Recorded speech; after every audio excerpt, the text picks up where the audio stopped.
Language. It's both one of the most limiting and one of the most liberating aspects of being human.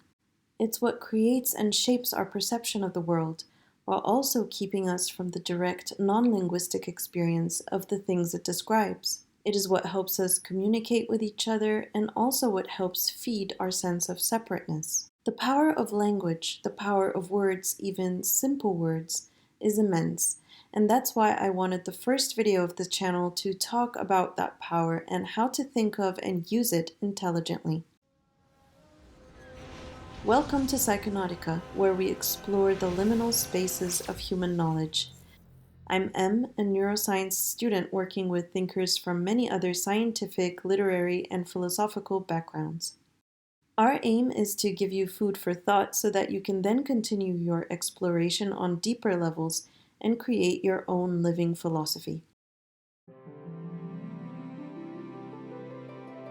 In many religious traditions, the word is somehow associated with creation, revelation, and eventually judgment.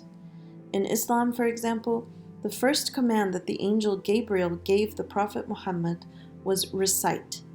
He was to learn the word of God by heart before leading and teaching his people. In the first verse of the opening chapter of the Gospel of John, we are told that not only was the Word the beginning of everything, it was with God and was God. In Proverbs 18:21, Solomon describes how death and life are in the power of the tongue. In different dharmic religions, such as Hinduism, Jainism, Sikhism, and Buddhism, a single-syllable word, Om, represents the ultimate reality, the essence of everything, the all, or as Krishna says in the Bhagavad Gita, the father of the world, mother, ordainer, grandfather, the thing to be known, the purifier, the syllable Om. Interestingly, in Arabic, that same syllable but pronounced means mother, and what is a mother but the channel through which we come into being? It seems truly symbolic of the power of words to create an identity, an entire person, an entire world. If you've ever been to a magic show, the magician may have used the word abracadabra to make something magically appear. What's interesting is that one of the theories of the origin of this word is that it comes from the Aramaic phrase avra cadavra, which means something like, "It will be created with my words." When I was a kid, there was this dumb saying that you'd hear sometimes about how sticks and stones can break your bones, but words can never hurt you. I don't know if kids still use that today, but now there are scientific studies that show that words can and do hurt physically. In fact, emotional pain and physical pain involve the same regions in the brain, namely the anterior cingulate cortex. When someone emotionally hurts you, by using their words, for example, this brain area increases the activity of your vagus nerve, which goes from the brainstem to your neck, chest, and abdomen. That's why you can get faster breathing, nausea, and stomach and chest pain after an insult or microaggression, for example. But even before these studies came out, everyone kind of intuitively knew that words can have visceral effects. And not only that, we have all experienced how a simple word said in one way can really hurt you, while said in another way can uplift you. And that's also what many activists throughout history understood, as did their political and military opponents. A simple word such as enough can embody an entire populist sentiment that then brings down one of the mightiest empires in history. A simple word like dignity can represent every human right demanded by the population of an apartheid state.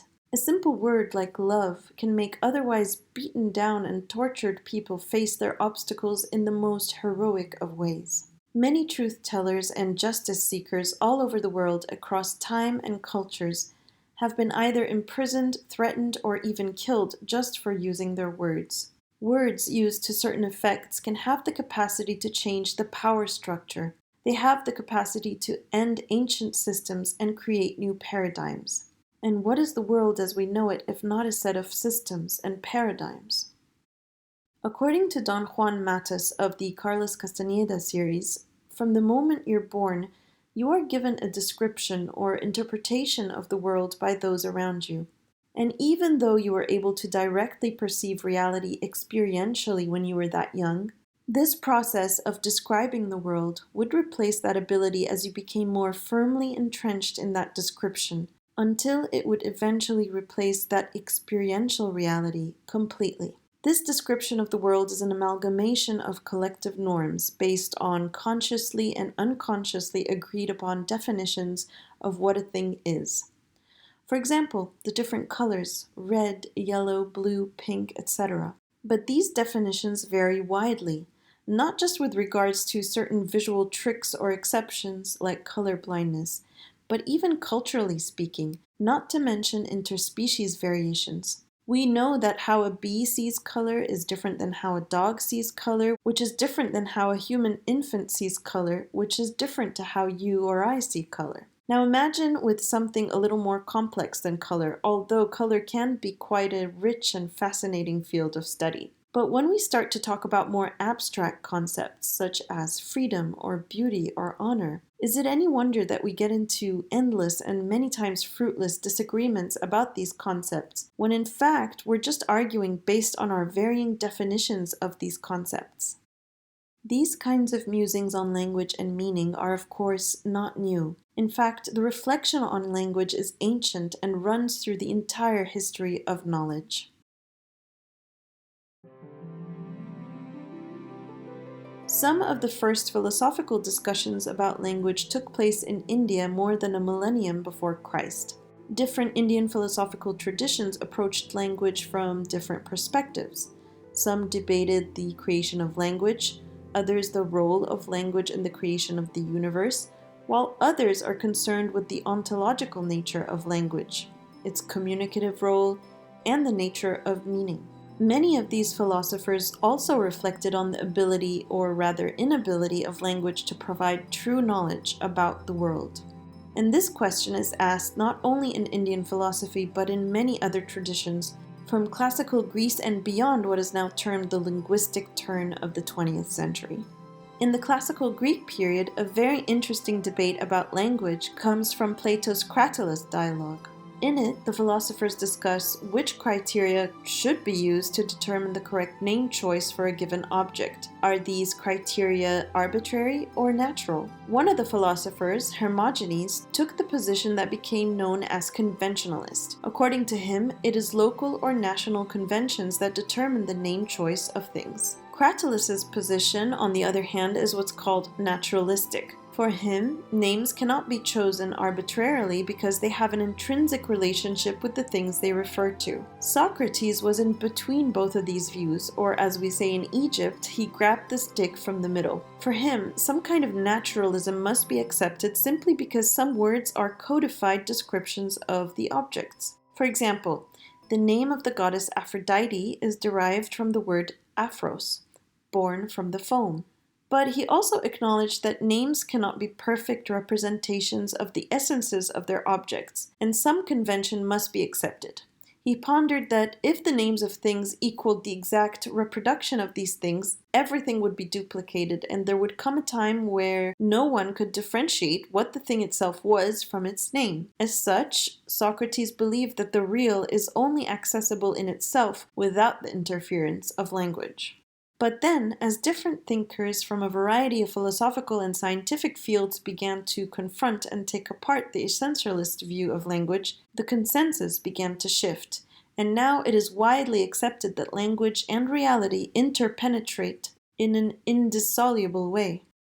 This linguistic turn, as it's called, came from anthropological explorations into culture, psychoanalytic questions about the formation of the subject, and radical questions about the possibilities and limits of knowledge formation. This break from the dualistic view that reality was one thing and that language was just a vehicle to express ideas about this reality led to the view that language is in fact an element of what constitutes the world. It is not just a mechanism for describing reality, but a condition for the possibility of manifesting reality itself, in a roundabout way hinting back at the biblical significance of the word as one of the forces of creation. In Iris Murdoch's opinion, words constitute the ultimate texture and stuff of our moral being, since they are the most refined and delicate and detailed, as well as the most universally used and understood of the symbolisms whereby we express ourselves into existence. We became spiritual animals when we became verbal animals. The fundamental distinctions can only be made in words. Words are spirit. Anthropology played a major role in bringing about this linguistic turn and unifying the world and the word. Anthropological findings showed that language is part of culture, while culture is created by language. Or as James Baldwin put it, it is experience which shapes a language, and it is language which controls an experience. We cannot think about culture without thinking about language, and as one changes and evolves, invariably so does the other. What such research shows is that there are as many worlds as there are languages, or as Don Juan Matus would say, there are worlds upon worlds right here in front of us.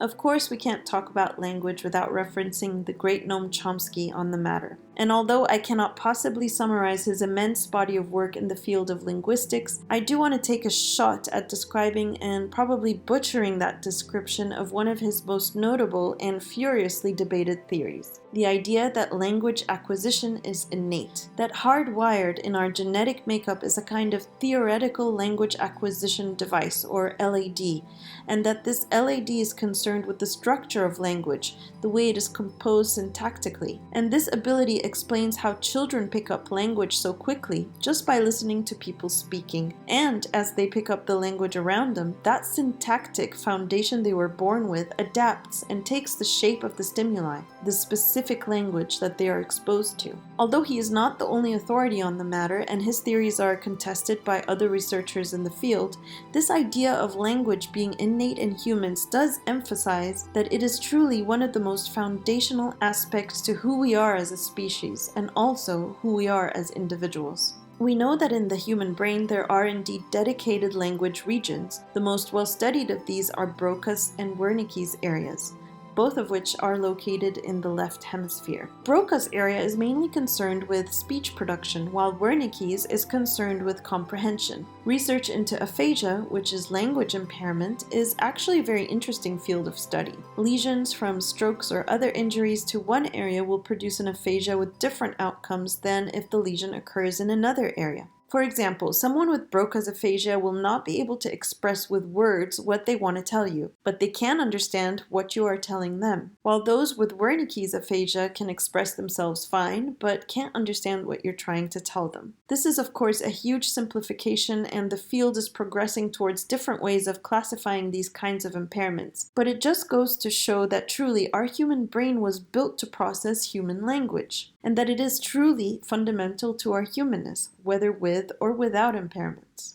Back to Noam Chomsky. He mentioned this very interesting idea in his interview with Lex Friedman. In it, Lex poses this question: if an alien species were to come to Earth, would we find a common language to communicate? And Noam Chomsky's reply mentions an experiment from a few decades ago conducted by one of the fathers of AI, Marvin Minsky, along with one of his students. In this experiment, they let the simplest Turing machines run free. Turing machines are computational models that can read and write on an infinite tape. These machines would either crash by getting into infinite loops or produce some kind of output. What they found is that with the few that didn't crash, the output on their tape was a kind of simple arithmetic. And the conclusion they came to from this experiment is that if an alien species developed a form of higher intelligence, it would be based on some form of arithmetic. They would at least be able to do what these simplest computers can do. Noam Chomsky then goes on to say that the core principles of natural language are indeed based on simple operations that yield something similar to arithmetic. In that sense, a common language could conceivably be based on these core properties of language and arithmetic, which may be universally shared and also,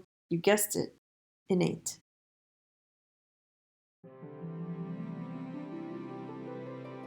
In this way, we can think of language as one of our innate magical powers. Words don't only reflect meaning and context, they also produce them. Words can assume a performative role, a practice that acts in the world. For example, they can pronounce you husband and wife, or they can find you guilty as charged. In a more Christian mystical sense, They are what turn regular water into holy water and bread into the body of Christ. The great Polish anthropologist Manilowski studied Melanesian societies and the conceptions of their magical rituals. He pointed out the fact that, for them, words are not only communicative, but they can have power in themselves and thus act in the world. The Sri Lankan anthropologist Stanley Tambia also reflected on this issue. He wondered about what caused the elevation of some words to magical status, and he found that what gave them that magical power was not some grammatical or semantic specificity, but the ritual framework within which these words operated.